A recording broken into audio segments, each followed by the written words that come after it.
Kalau hambaku benar pada bacaan ini, sampai di titik ini, dari awal dia sholat, apapun yang dia minta aku akan berikan.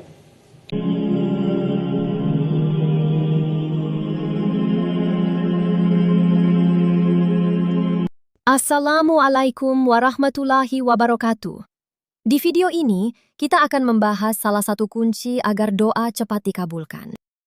Masih ingat di pertemuan yang lalu, kalau orang benar baca Al-Fatihahnya, dan sudah kemarin kita berlatih baca, masih ingat hadisnya? Kalau dia sampai bacaan Iyyaka na'budu wa iyyaka nasta'in, ya Allah, Engkau perintahkan aku sholat, ibadah, sekarang aku sholat. Dan Engkau janjikan saat aku sholat, Engkau akan mengabulkan apa yang aku mohonkan. Sekarang aku punya kesulitan, mohon mudahkan dan kabulkan apa yang akan aku mohonkan. Itu yang dimaksud Iyyaka na'budu wa iyyaka nasta'in. Oke, sekarang saya mau tanya sama teman-teman. Kalau kita diperkenankan untuk meminta apa saja, dan itu dikabulkan, kira-kira mau minta apa? Surga. Baik, surga kan di akhirat ya. Rezeki. Baik, rezeki di dunia ya. Sehat, apa lagi? Banyak ya? Banyak ya? Dulu kalau nggak salah ada acara di TV itu dalam semenit ambil apa aja gitu kan? Ya, yang kamu inginkan kan? Ternyata nggak sempat kambil juga semua ya. Oke? Nah, lihat hadisnya. Hadza baini wa baina abdi wa li abdi ma sa'al. Ini perjanjian untukku dan untuk hambaku. Kalau hambaku benar pada bacaan ini, sampai di titik ini, dari awal dia sholat, apapun yang dia minta aku akan berikan.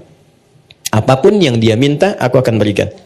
Dan tidak sedikit orang soleh, termasuk para nabi, orang-orang soleh yang hidup di setiap generasi, kalau setiap ada masalah, rata-rata sholat. Demi Allah, rata-rata sholat. Saya tidak bermaksud memberikan nasihat ya, hanya sharing saja. Ada pesan di Quran gini, kalau sedang ada masalah, khususnya di rumah tangga, itu curhatkan di atas sajadah.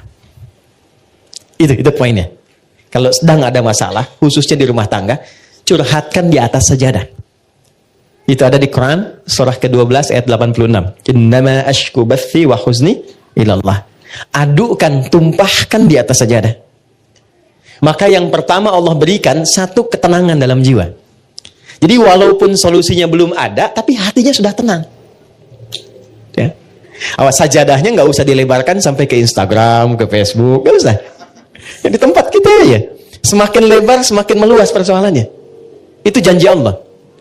Yang kedua, ketika kita tumpahkan, ketenangan diberikan. Nah, ketenangan inilah langkah awal yang memberikan kejernihan dalam berpikir, sehingga kita mudah melangkah untuk menyelesaikan persoalan. Ketika jernih itulah baru Allah kirimkan solusi. Ya, nah sifat kita melakukan itu disebut dengan takwa namanya. Dan kalimat takwa pertama di Quran itu disandingkan dengan sholat. Takwa itu disebutkan 240 kali dalam Quran. Pertama kali disebutkan disandingkan dengan sholat. Quran surah 2 ayat 2 sampai 3. Dzalikal kitabu la raiba fihi hudal lil. Siapa muttaqin orang takwa di situ? Ayat 3-nya, alladzina yu'minuna bil ghaibi wa yuqimunas. Nah, takwa disebutkan 240 kali dalam Al-Qur'an. Amalan pertamanya salat, dan 240 ini dibagi 3 segmen. Ada segmen ritual seperti salat ini, ada segmen sosial seperti berbagi dengan sesama, Ali Imran ayat 133, ada segmen rumah tangga. Dan ini segmen rumah tangga ditempatkannya di persoalan tertinggi di rumah tangga yang mengantarkan pada puncaknya, yaitu perselisihan yang menghadirkan misalnya perpisahan, disebut dengan tolak. Ini ditempatkan di Quran surah 65, surahnya surah At-Tolak, ayatnya persis sama dengan ini 2-3. Coba lihat. Ini bukan dimirip-miripin ya, saya nggak punya TikTok deh yang sekali ketik langsung tok jadi gitu ya. Enggak. Ini ada ilmu tentang keserasian ayat-ayat dan nomor-nomor dalam Quran. Ditempatkannya di sini. Wa may yattaqillaha yaj'al lahu makhraja. Siapa yang mampu meningkatkan takwanya kepada Allah dalam konteks ini, yuk salat. Yaj'al lahu makhraja. Dia punya masalah apapun, aku bimbing untuk menyelesaikannya. Dan hidupnya bukan nggak punya masalah. Sebelum dihadapi, Allah sudah kecilkan sehingga tak terasa bahwa itu persoalan. Itu poin. Ya. Betapa banyak solusi yang ringan, tapi jarang dilakukan. Kita memilih berdebat dengan pengetahuan, dengan kekayaan, dengan macam-macam. Sehingga nggak selesai-selesai. Padahal solusinya simpel. Baik ya? Satu ini. Nah sekarang, ada yang lebih dahsyat lagi. Begitu selesai benar, baru sampai iyyaka na'budu wa iyyaka nasta'in. Sedang punya masalah apa? Mau minta apa? Ada keperluan apa? Mohonkan. Karena rata-rata bingung mau minta apa, Allah ajarkan satu kalimat yang saat diberikan, semua yang kita harapkan dapat. Apa kalimatnya? Oke, setelah iyyaka na'budu wa iyyaka nasta'in, kita baca apa? Ihdinas siratal mustaqim. Itu bukan kalimat biasa, ada rahasia di dalamnya, ada hikmah. Nah, saya tulis dulu ya. Sini aja. Ihdinas siratal mustaqim. Pelan-pelan. Nanti kita belajar sama-sama cara baca ini dan menyelaraskannya dengan suasana hati kita seperti apa. Karena ini dijawab nanti ketika kita baca, ada jawabannya di ayat lain. Oke? Ihdinas siratal mustaqim. Nah, teman-teman kalau diterjemahkannya apa? Tunjukkan kami jalan yang lurus. Itu terjemah tekstual. Baik ya? Itu bisa efektif dibaca saat haji nanti. Ya, saya pernah jadi petugas 2010. Ada jemaah tersesat. Keluar dari maktab, dia bingung ketemu tentara orang Arab, dia nanya. Jadi orang Arab yang nggak bisa bahasa Indonesia, dia nggak bisa bahasa Arab. Tapi pintar orangnya. Tidak putus harapan, dia buka gawang maktabnya, ditunjukkan. Pak, katanya, ihdinas siratal mustaqim. Tunjukkan saya jalan yang lurus ke maktab. Ya? Tapi yang hebat tentaranya itu juga nggak kalah cerdik. Begitu dilihat maktabnya kan ada di gelangnya itu. Maka dia tunjukkan siratal ladzina an'amta 'alaihim ghairil maghdubi 'alaihim waladdallin. Lurus jalan ini, jangan belok-belok kamu sampai gitu. Itu pernah kejadian. Oke. Ihdina. Ya Allah, mohon tunjukkan kami. Ihdina itu dari ahda yuhdi, asalnya dari hidayah. Hidayah superlatifnya hudan. Oke, pelan-pelan. Ihdi itu bentuk permohonan. Berikan kami hudan. Ini asalnya. Ya, pelan-pelan. Berikan kami hudan. Apa itu hudan? Hudan itu asalnya semua solusi yang kita butuhkan dalam hidup.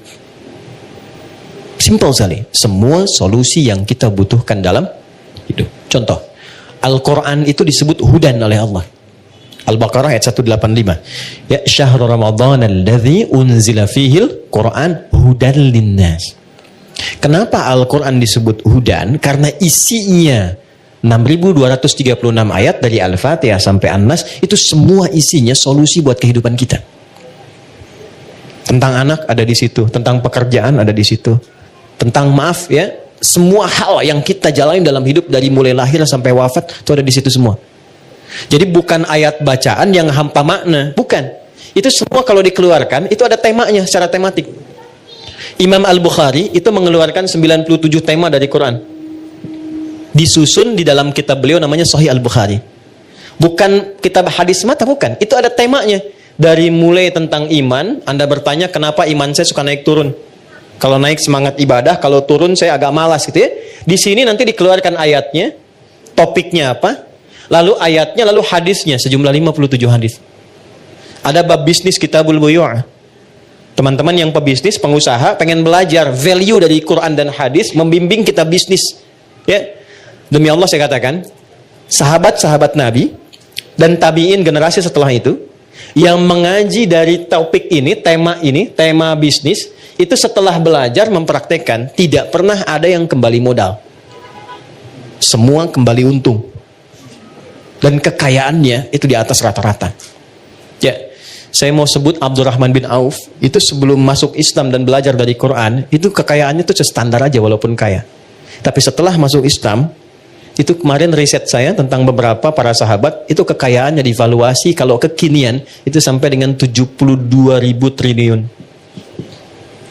Dan ini riset ilmiah yang kemarin kami kaji, 72.000 triliun. Sekarang Elon Musk baru 3.000 ya. Jeff Bezos juga demikian kan. Baru di kisaran itu. Itu dulu 72.000. Dan hebatnya masuk surga juga tuh. Masuk surga juga daripada miskin gak jelas kan. Nah ini masuk surga juga. Oke. Jadi poinnya begini. Saya agak cepat langsung karena waktu kita terbatas. Ihdina, ya Allah, berikan aku hudan. Solusi dari masalah yang aku rasakan sekarang. Nah, saat teman-teman membacakan itu, coba di hatinya rasakan sedang punya masalah apa yang dirasakan. Gitu. Ini jarang dibaca begitu kan? Kan normal saja kan?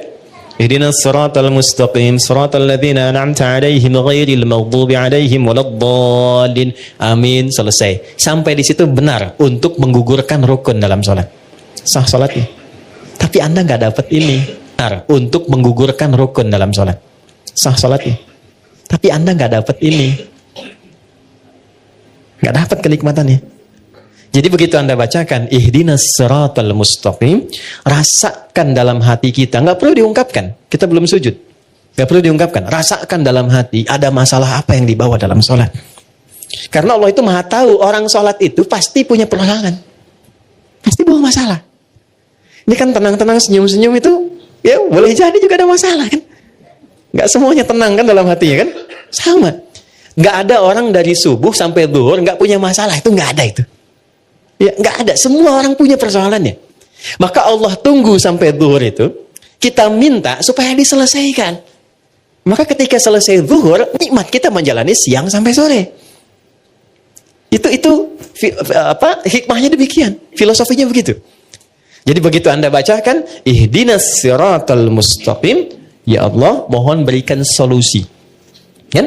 Atas semua persoalan yang hamba sedang rasakan saat ini, dan Engkau Maha mengetahui dengan itu semua. Oke. Lalu Allah berikan. Saya mau tanya teman-teman, mohon izin ya.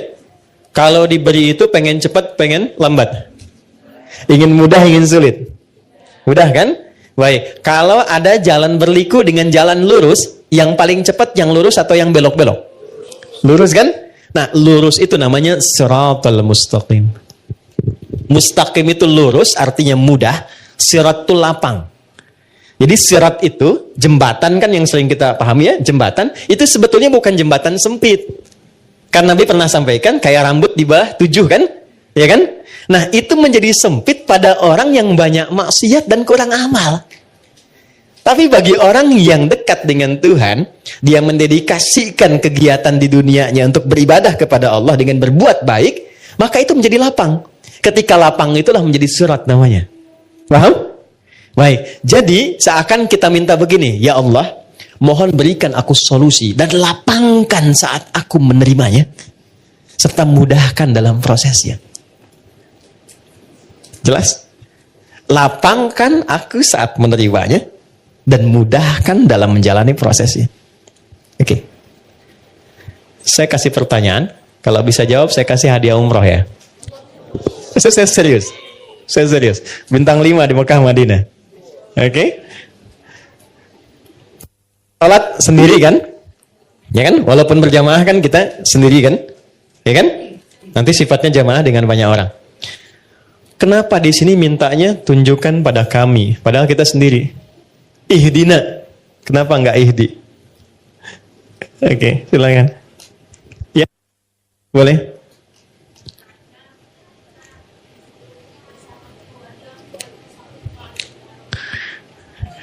Bagus, bagus jawabannya. Sampai Cengkareng tuh.